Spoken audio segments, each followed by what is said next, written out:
چلے معاذ اللہ استغفر اللہ کہ اگر فاروق اعظم سے وہاں کوئی بھول ہو رہی تھی تو حضور علیہ السلام کو سید المعصومین، حضور نے ان کی بھول کی کیسے تائید کی؟ نہ فاروق اعظم سے بھول ہو رہی تھی اور نہ حضور کسی کی بھول کی تائید کر رہے تھے. حضور کی نگاہیں غیب دانی دیکھ رہی تھی. عمر ابن خطاب کے گھر کے اندر پاک دامن بہو، خدمت گزار بہو، نیک بہو، پارسائے بہو، پھر بھی اس کو گھر سے نکالنے کی تدبیر کیوں کر رہے ہیں فاروق اعظم؟ تو فاروق اعظم کسی معمولی ہستی کا نام نے حضور دیکھ رہے تھے، کہا ٹھیک ہے دے دے طلاق، اور بعد میں طلاق ہو بھی گئی. وجہ کیا تھی؟ وجہ یہ تھی کہ وہ جس کے ساتھ جناب عبداللہ نے نکاح کیا تھا وہ بہت خوبصورت تھی اور اتنی حسین و جمیل تھی کہ جب سے اس سے نکاح ہوا تھا جناب عبداللہ نے بارگاہ رسالت میں آنا جانا کم کر دیا تھا، حضور کی بارگاہ میں آنا جانا کم کر دیا تھا. فاروق اعظم نے دیکھا کہ کسی کا حسن محبت رسول میں دیوار بن رہا ہے، تو سیدنا فاروق اعظم نے فرمایا طلاق دے کر گھر سے نکال دے، اس لیے کہ جو چیز مصطفیٰ کریم کی محبت میں دیوار بن جائے ہم اس دیوار کو توڑ کر کرتے ہیں. اور فاروق اعظم کے اس مصطفیٰ جذبے کی ترجمانی اگر دو مصروں میں کوئی کر سکتا ہے تو وہ حضور شریعہ نے کیا ہے. کہتے ہیں نبی سے جو ہمیں گانا اسے دل سے جدا کر دے، بگڑ کر پھلا کر مانو جاؤ اس پر فدا کر.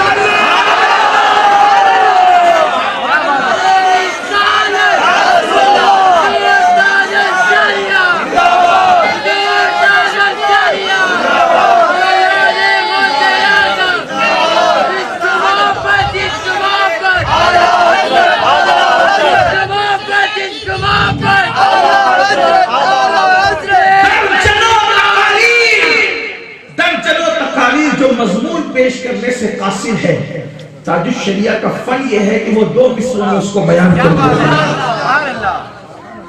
سیدنا فاروق اعظم نے اس خاتون کو گھر سے نکلوانے کی کوشش کی جو محبت رسول کی راہ میں دیوار بن رہی تھی، جو عشق مصطفیٰ کی راہ میں دیوار بن رہی تھی. یہ سیدنا فاروق اعظم ہے. حضور علیہ السلام نے ان کی تربیت کیا کی تھی، ان کو کس بلندی پر چڑھایا تھا. سب سنابل شریف میں میر عبد الواحد برگرامی رحمت اللہ تعالی علیہ لکھتے ہیں، جس کو اپنے الفاظ کے جامع میں عرض کروں. ایک مرتبہ سیدنا فاروق اعظم مصطفیٰ جان رحمت صلی اللہ علیہ وسلم کی طرف آ رہے ہیں اور سیدنا جبریل علیہ السلام وہاں پہ موجود ہے. سیدنا جبریل علیہ السلام سید الملائکہ نے عرض کیا کہ یا رسول اللہ عمر آ رہے ہیں، یا رسول اللہ عمر آ رہے ہیں، یا رسول اللہ عمر آ رہے ہیں. آقا فرماتے جبریل کیا میرے عمر کو آسمان والے بھی پہچانتے ہیں؟ کیا میرے عمر کو آسمان والے بھی پہچانتے ہیں؟ جبریل امین نے عرض کیا یا رسول اللہ آپ کے عمر کو زمین والوں سے زیادہ آسمان والے پہچانتے ہیں، زمین والوں سے زیادہ آسمان والے پہچانتے ہیں. ذرا سوچو جب غلاموں کو آسمان والے اتنا پہچانتے ہیں تو جس کے صدقے میں عمر کو یہ مرتبے ملے اس مصطفیٰ جان رحمت کی شان کا عالم کیا ہوگا. اسی لیے تو امام کہتے ہیں فرش والے تیری شوکت کا علو کیا جانے، فرش والے تیری شوکت کا علو کیا جانے. بیچارے ابھی تک نور و بشر پہ مناظرے کر رہے ہیں، بیچارے ابھی تک کے جو ہے وہ دیوار کے پیچھے علم نہیں پر گلے پھاڑ کر کے آواز بٹھا رہے ہیں. بیچارے کہتے ہیں کہ اختیار نہیں دیا، وہ اسی میں مصروف ہے، لیکن یہ فرش والے تیری شوکت کا علو کیا جانے. خسرو عرش پہ اڑ رہا ہے فریب نبی کی عظمت کے ڈنکے عرش پر بھی بجتے ہیں اور فرش پر تو پھر غلام کی شان سے کرتے ہو تو غلاموں کی بات ہے، لیکن فرش والے تیری شوکت کا علو کیا جانے. مذاق کرنا مائک پہ میری عادت نہیں. ہماری جماعت کے بہت بڑے عالم نے کہا کہ اگر اعلیٰ حضرت کے شعر کو اپنی مرضی سے بھی کوئی پڑھے تو بھی وہ بامعنی ہی رہتا ہے، بگڑتا نہیں ہے. یعنی بگاڑ کر بھی پڑھے تو بگڑتا نہیں ہے. تو انہوں نے یہ کہا کہ فرش والے تیری شوکت کا یہ الو کیا جانے.